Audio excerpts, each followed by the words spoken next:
भगवान श्री कृष्ण के अंत और यदुवंश के विनाश की यह कथा जितनी दुखद है उतनी ही गहरी सीख देने वाली भी है। इसे मौसल पर भी कहा जाता है। आइए इस कथा के हर पहलू को विस्तार से और भक्ति भाव के साथ समझते हैं।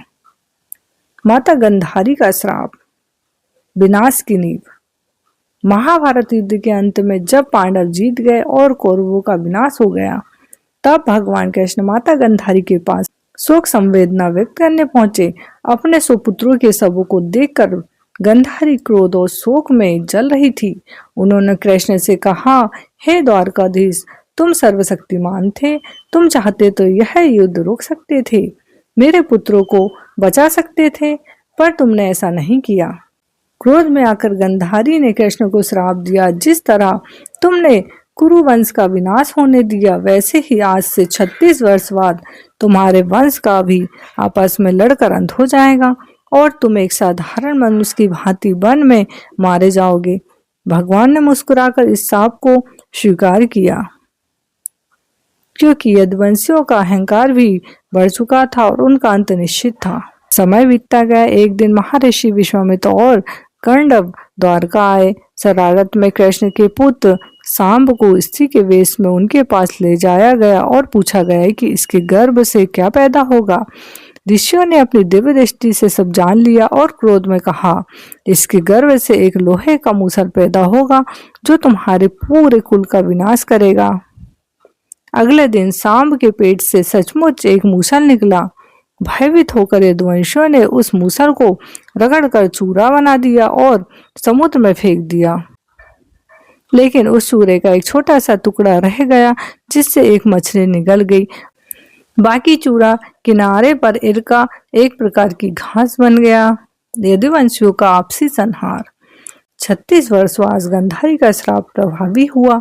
द्वारका में अपशगुन होने लगे। सभी यादव प्रभाव क्षेत्र समुद्र तट पर एकत्रित हुए। उन्होंने मदिरा पान किया और नशे में एक दूसरे को पुराना अपमान याद दिलाने लगे। बात इतनी बड़ी कि उन्होंने वहीं उगी हुई इरका घास उखाड़ ली। वह घास ऋषियों के शाप के कारण वृक्ष के समान मूसल बन गई थी। यादवों ने उसी घास से एक दूसरे पर प्रहार किया और देखते ही देखते पूरा यदुवंश समाप्त हो गया। विनाश के बाद बलराम जी ने समुद्र किनारे योग समाधि लेकर देह त्याग दी। भगवान श्री कृष्ण एक पीपल पेड़ के नीचे विश्राम करने लगे। उन्होंने अपना बायां पैर दाहिने घुटने पर रखा हुआ था।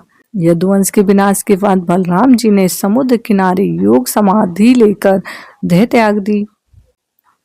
यदुवंश के विनाश के बाद बलराम जी ने समुद्र किनारे योग समाधि लेकर देह त्याग दी। भगवान श्री कृष्ण एक पीपल के पेड़ के नीचे विश्राम करने लगे। उन्होंने अपना बायां पैर दाहिने घुटने पर रखा हुआ था। उनके पैर का तलवा लालिमा के कारण दूर से केशी मृग के मुख के समान चमक रहा था। तभी जरा नामक एक शिकारी वहां आया।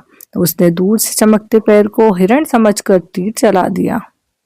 उस तीर की नोक में वही मूषक का टुकड़ा लगा था जिसे मछली ने निगला था और जो शिकारी को मिला था, जिसे राम अवतार में कृष्ण ने छिपकर मारा था। भगवान ने अपना कर्म फल पूरा करने के लिए उसे यह अवसर दिया था। जब शिकारी पास आया और देखा कि उसने भगवान को तीर मार दिया है, तो वह उसके चरणों में गिरकर रोने लगा। भगवान ने उसे सांत्वना दी और कहा कि यह सब नियति थी। इसके बाद भगवान ने अपना भौतिक शरीर त्याग दिया और अपने चतुर्भुज रूप में वैकुंठ सिधार गए।